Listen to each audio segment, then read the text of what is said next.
Hi, this is the show that answers the questions that expats, nomads, and full-time travelers living across the globe ask themselves every day. These insights and secrets are shared when we interview experts and authors from across the globe. Welcome. Our guest today is Kathleen Israel. She is someone who has walked the Camino. She is living in Southern California, and she has some tips and some inspiration to offer us all as listeners today. Welcome, Kathleen, and thank you for agreeing to be on Nomadic Diaries. Well, thank you, Doreen. I'm so happy to be here. Tell us a little bit about how many times have you walked the Camino? Well, I've walked it twice in different areas. The first time in 2019, I walked from Saint-Jean-Pied-de-Port in France to Santiago, which is basically 500 miles. I think it's 489. And then in 2021, I walked from Lisbon through Portugal to Santiago and on to Finisterre, which is almost the same amount. And how much time did it take you? The first one, I was there for 66 days because it was springtime and I stayed in a town for Holy Week. And also I took Sunday off. So it just took me a little longer and I got sick a couple of times too. So that's why it took me 66 days. But the second time it was 45 days. Pretty sure I took Sundays off. Can't remember. Excellent. Excellent. And when you were walking the Camino, do you have a favorite out of those two? Oh, yes. The Camino Frances, they call it, was so beautiful. I really love green, and it was very green, and it was so beautiful. Coming up through Portugal, it's more like Southern California, kind of dry. Yes. And so it wasn't as beautiful, but there were beautiful parts. And I liked them both, but like if I had to do it again, I wouldn't walk from Lisbon. I would do the northern route. But, there is another route that I was going to do this year, but I ended up selling my house, so I can't go. But I wanted to go to the Camino del Norte this year and walk along the northern coast of Spain. But anyway, maybe next year I'll do that. Excellent. So what drew you to walking the Camino? I was taking care of my husband for like 18 years. He was sick with Parkinson's disease, or 17. And during that time, I had to be home and take care of him. And I went online and I, Facebook friends, all that stuff. And my girlfriend, Judy, did the Camino. And I just noticed that she was doing something very special for herself. And so I decided when Ron was done with his disease, I would walk the Camino too. Because before he got sick, I thought we'd be doing stuff like riding our bicycles across France or something, because he was an athlete.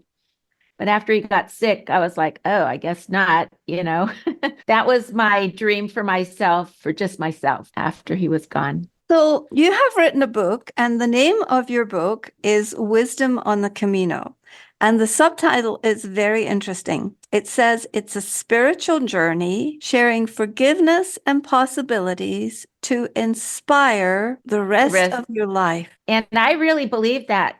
While I was taking care of my husband, I had to be home, and I studied online and did a lot of personal emotional healing.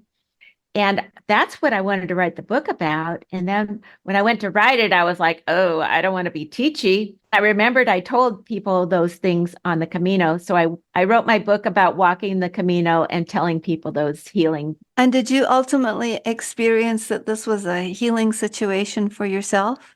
I'm sure it was, although I got sick several times while I was there, because when you're a caregiver, your health goes way down. And so I got sick a couple of times. So anyway, I did healing. I think one of the main things that I learned about myself while I was walking is that I can take care of myself. I can find food. I can find a place to stay all by myself, because even though, I had 5 kids and I took care of them, I was never alone. I never did it all by myself. And so I did this all by myself with my guardian angels. I learned I could take care of myself. Mm-hmm. So that sounds like it was a very self-affirming experience. Would that be correct? Yes. And I love helping people. And so I just had a lot of opportunity because when you're on the Camino, the way people get to know each other is they say, "Why did you come?" And then I would hear people's woes, and I would be able to say, "Oh, this is how I healed from that sort of thing." And so, in that process, you said that you like to hear from other people. Did you find that many other people were on a journey of healing and wholeness? Were they seeking something? Absolutely. I mean, there were people there who were just, "I'm buff, I can do this," and they just did it. There's those people. And then there's the people that are like, "Oh, yeah, I divorced my wife. I need to go on the Camino and find myself again." Or I met a guy who 3 of his friends had died in rapid succession, independent of each other. And he just felt like he couldn't do his life anymore. And somebody said, "Go on the Camino." So we know a lot about the Camino and that it is a restorative process. Has it been restorative in terms of staying in connection with anyone? Did you create any friendships or bonds that have been long lasting, or are they just sort of fleeting? The first night, well, the second night, actually, the first night after I started walking, I was in a albergue with several other people and they created a WhatsApp. So yeah, we all, contact each other and maybe tell each other, "Oh, I'm going on the Camino again," or "Happy Christmas," or, things like Nice. that. We Yeah. contact each other, and some of us have gone to visit each other. Like one of the guy from Canada visited the lady in Amsterdam and they put pictures on WhatsApp. So you can always meet people and get a WhatsApp with them, and then you've got them forever. That's interesting. So it did build up some sort of community. Now, Yes. what was the most unexpectedly but useful skill that you picked up while you were on the road? I could get food. I have a really narrow diet that I can eat. And so I would go to a grocery store and just buy vegetables and eggs or chicken or fish and cook myself food each night, make my lunch and stuff like that. And also, I do know a little bit of Spanish, and I was in Spain. So that was helpful. I could call ahead and say, "Necesito una cama para esta noche." Excellent. And Yeah. and they knew what I meant. So that was good to use my little bit of Spanish that I know. Yes, that helps build confidence. Every time, I live here in Mexico in San Miguel de Allende, and every time I have a successful conversation on the phone, even if it's just, I want to make an appointment or ask a request, it is just such a joyful moment of achievement. Yeah, look what I did. Right. Exactly. So I really get that. Tell us about your best practices for handling some of the challenges that you met on the Camino. Because you were sick. You told us Right. you were sick a couple of times.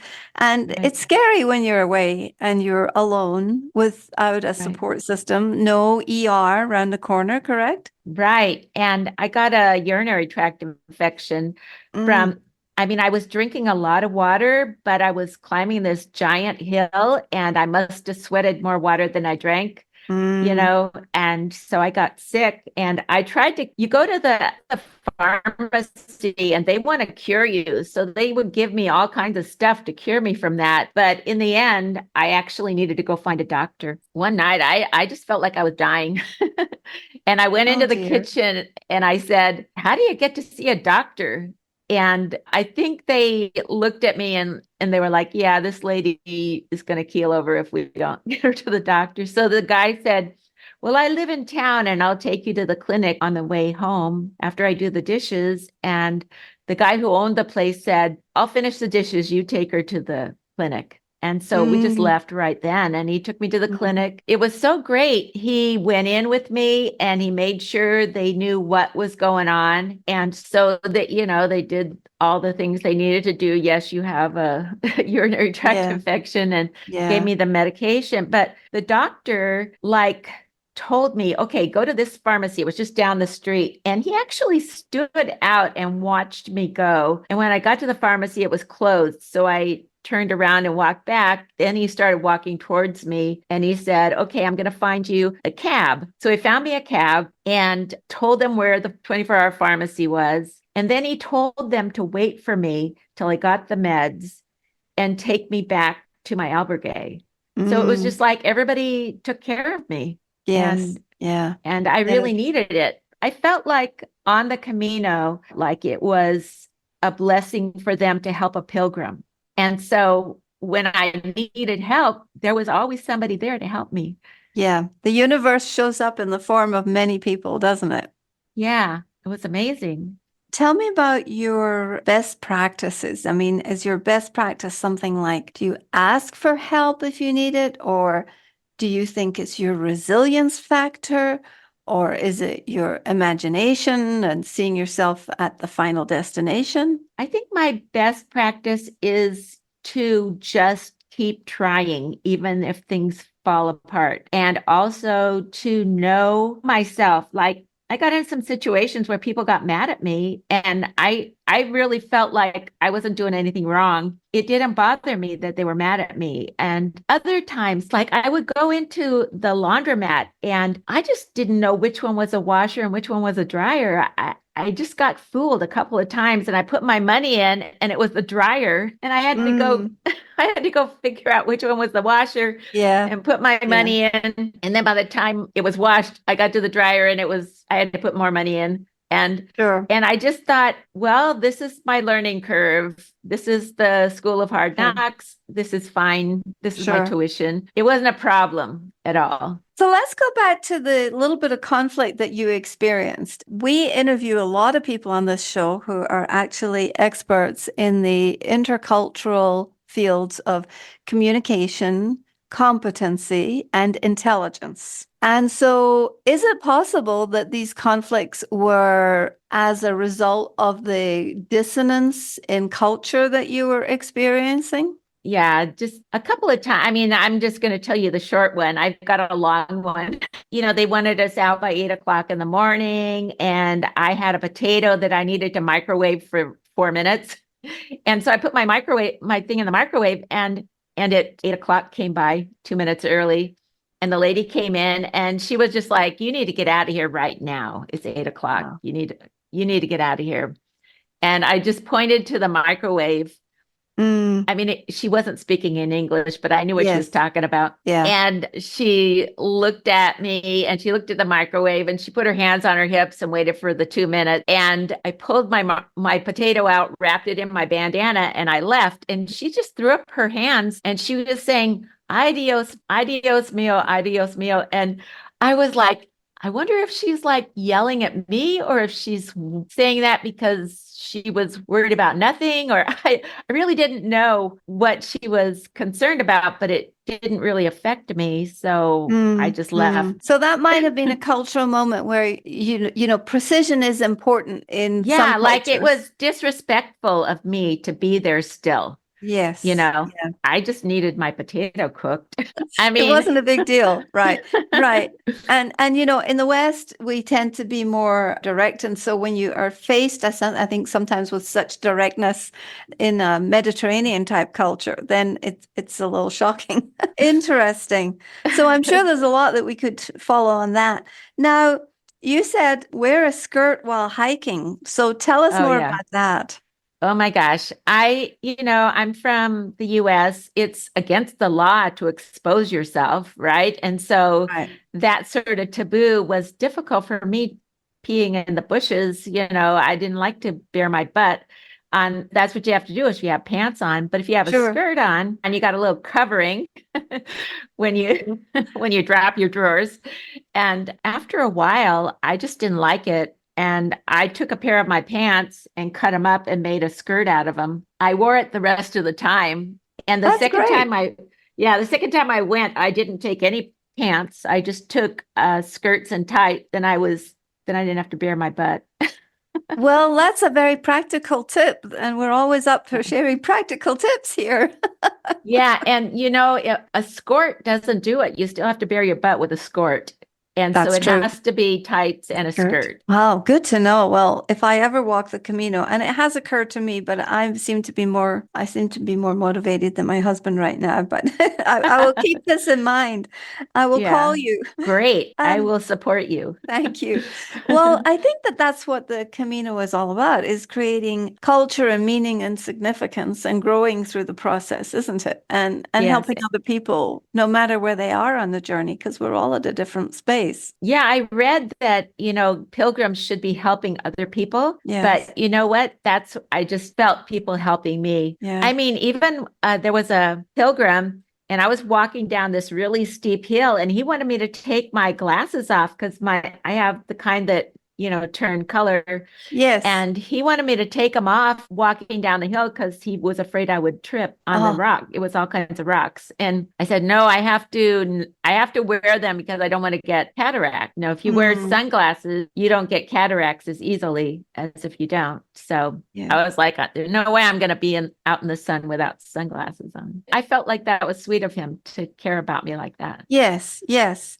And tell me, may I ask what age you were when you did these walks? The first one, I had my 70th birthday on the Camino. Oh, what a fabulous place to celebrate. Yeah, I was walking into Tomar on my birthday. That was very nice. No, it wasn't Tomar. That's in Portugal.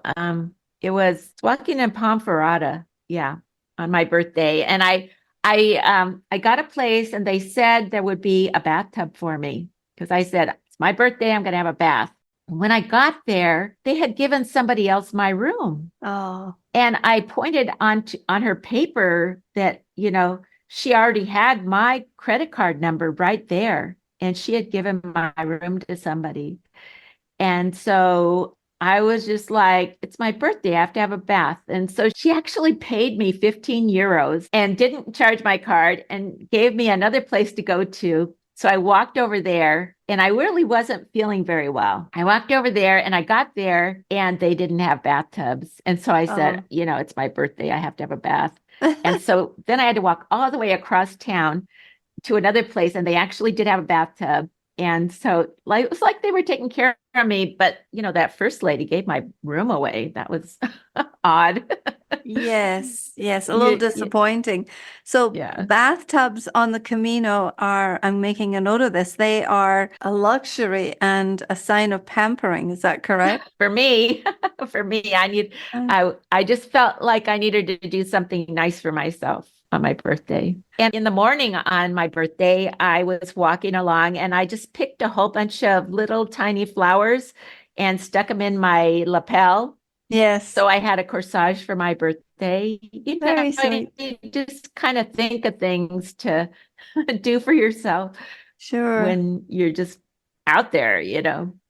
My So. goodness, and did you do any preparation for this? Yes. Well, my husband died in August, and right around January, I was done with all the paperwork, debt paperwork, taxes, and the insurance, and all that stuff. And January, I thought, well, if you're going to go, you better start studying.